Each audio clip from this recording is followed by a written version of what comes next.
Legal compliance and industrial safety in the Innerweb system begins already at the moment of a breakdown, when the need for external support is reported. Let's take a closer look at the process of replacing a damaged pump. Oversight of external companies starts already at the ordering stage. A distinguishing feature of our live work permits is their continuous, real-time updating. The new contractor receives an official invitation with a work permit by email.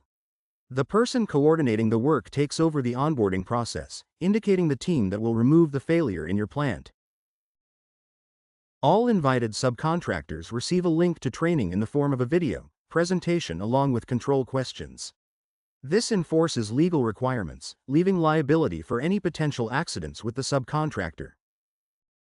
When creating a live work permit, a job template is selected with a matrix of tasks, checks, and approvals on the part of your plant.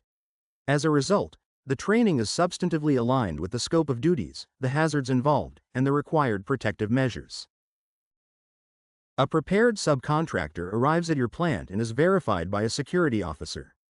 In the system, they have a view of subcontractor companies, their employees, and active work permits.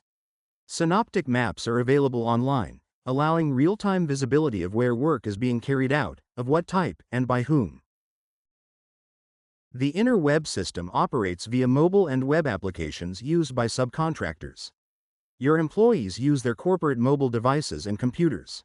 Creating a new work permit takes from 10 to 60 seconds, depending on whether you duplicate an existing job or issue it from scratch.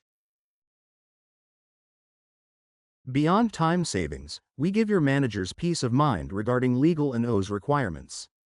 We ensure technical safety and full access to ongoing work and events updated in real time.